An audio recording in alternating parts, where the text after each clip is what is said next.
Hello. Good morning.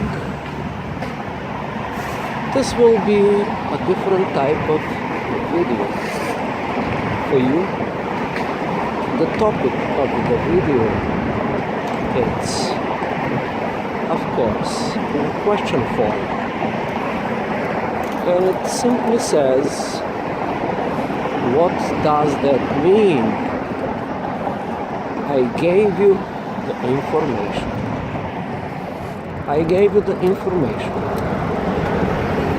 What does exactly means? And the purpose of this video is not to educate you or to tell you something that you already do not know.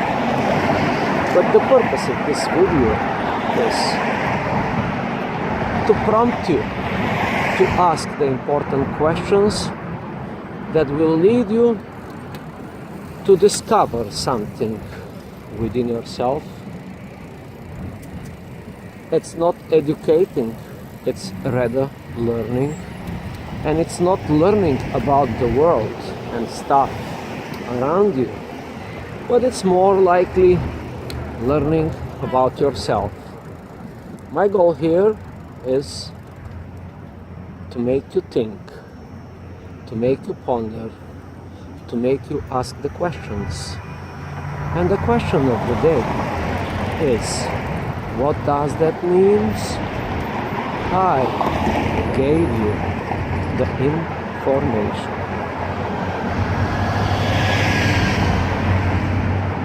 And as you can see, there is an information coming to your screen.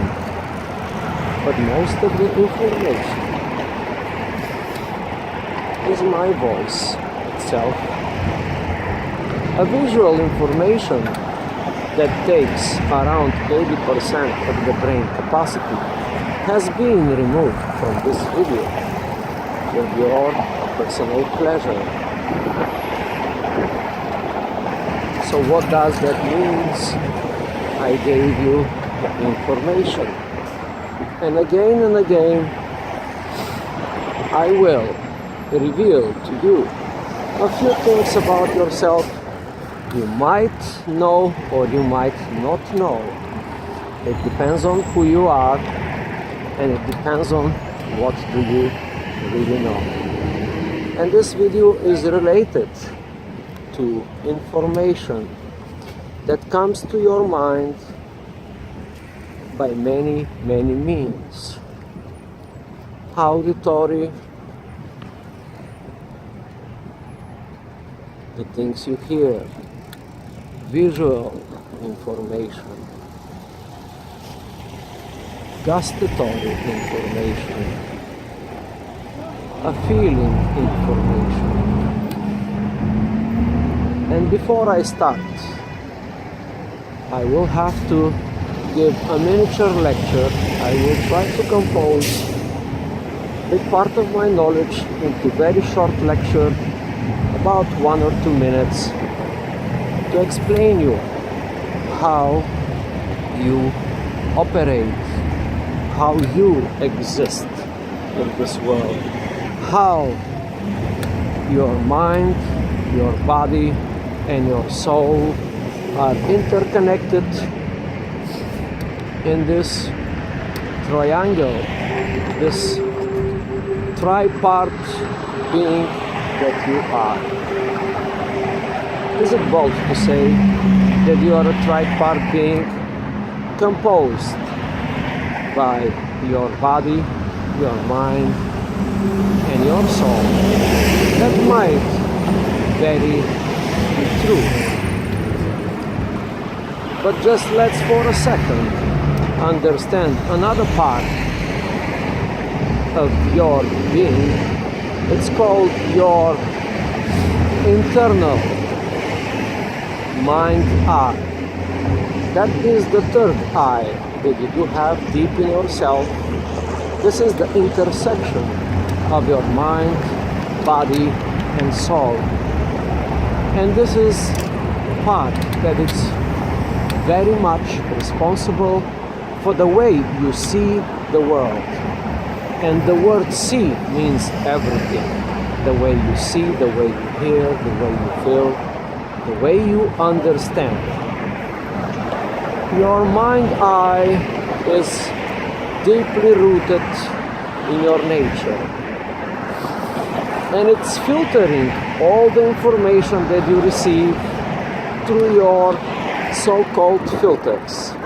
And your filters are mental compositions from your past, a few mental compositions of your future. And you are right now experiencing the sound of my voice and the words floating towards you. But we do have confusion sometimes.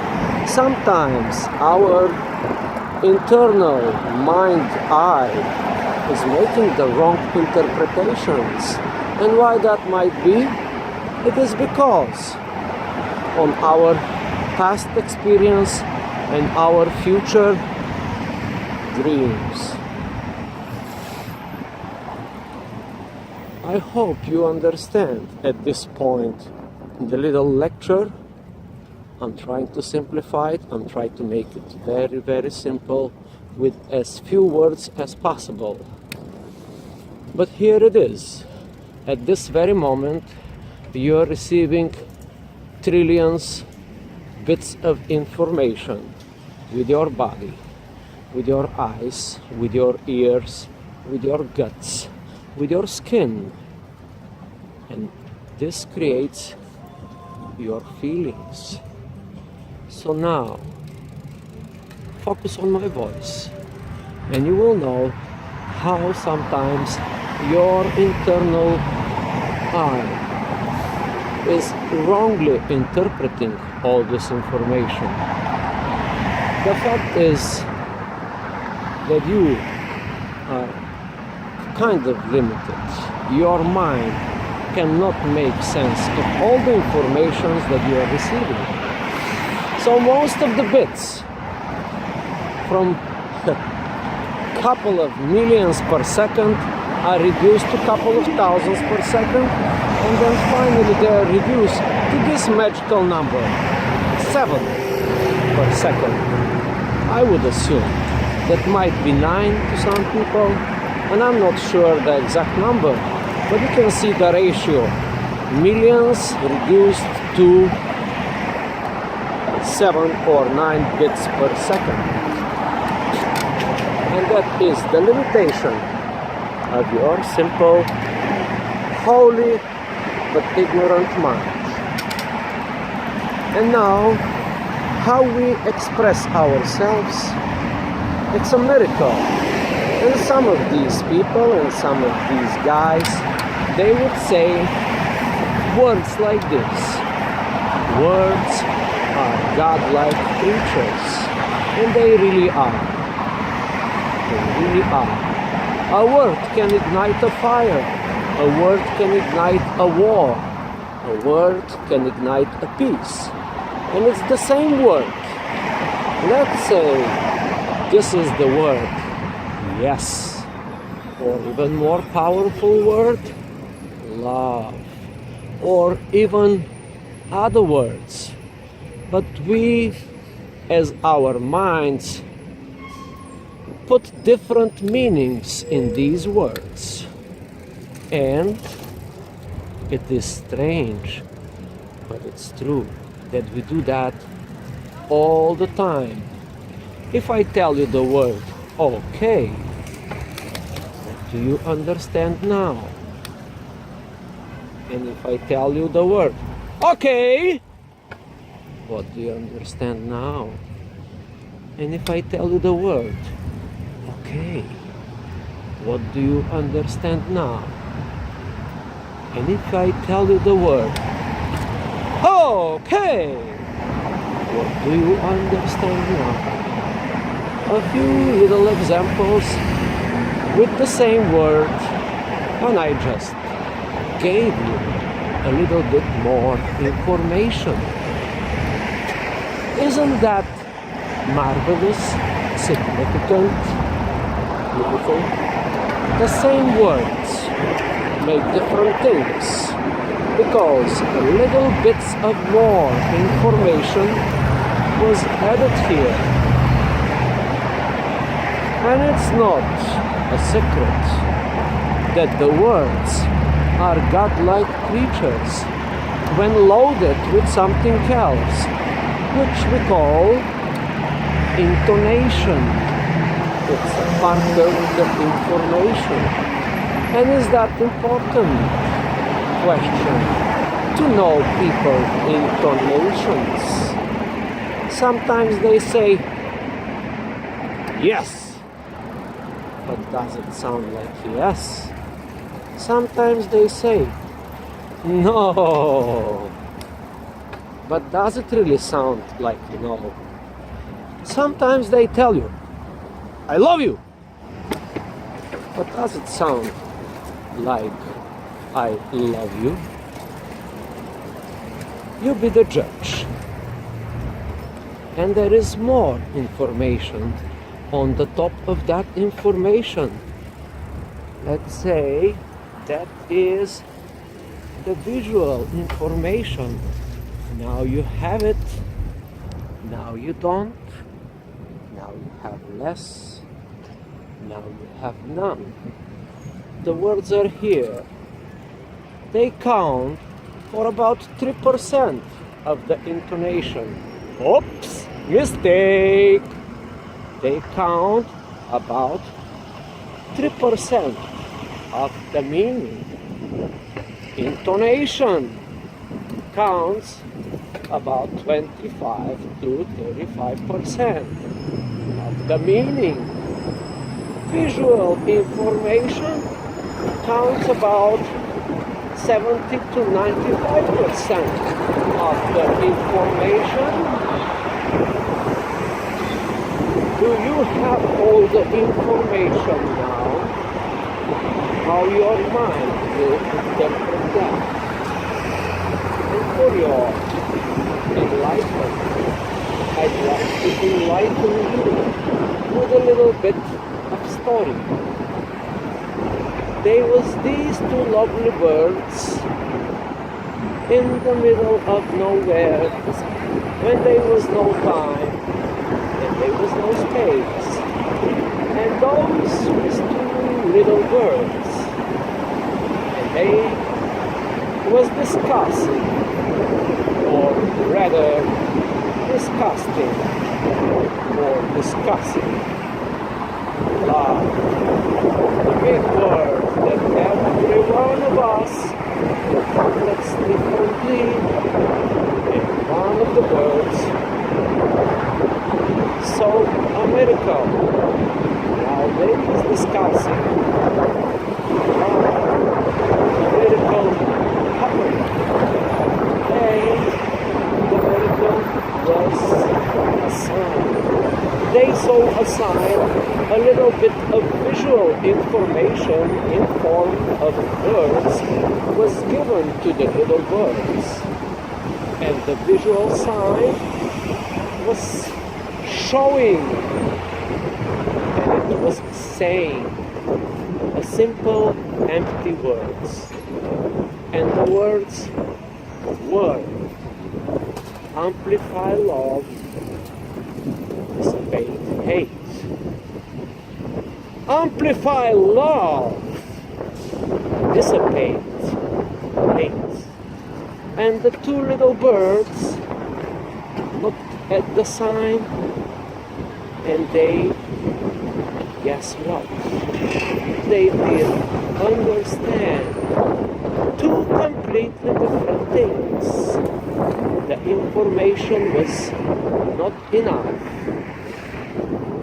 So one of the little birds decided to check the love level of the other birds and asked the other birds, do you really love me?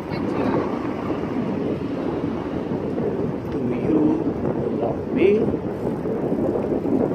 And the other bird said, of course I love you. That's what it says. Really? Look at that.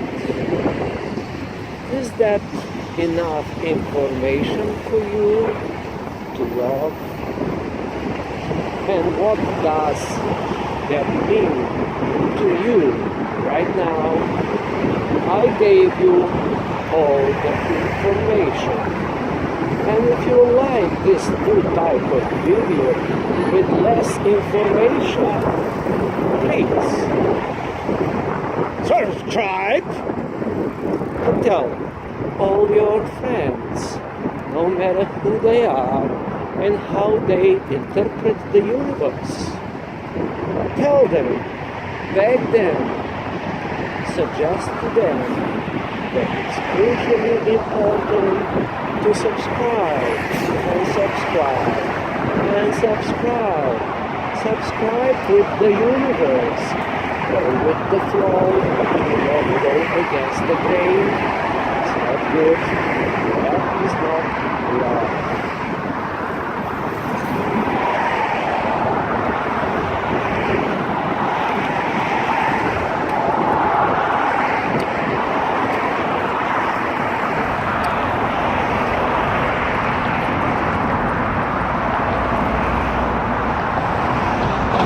And they was here, and there was a silence, with exception of the car passing by, but you don't see the cars. But that does not matter. Just subscribe. Just listen to your internal eye and correct it properly and swiftly, because otherwise you might live in trouble. Please subscribe and tell all your friends and all the people in the world to subscribe to. It's good. It's really, really good. And the universe is within you.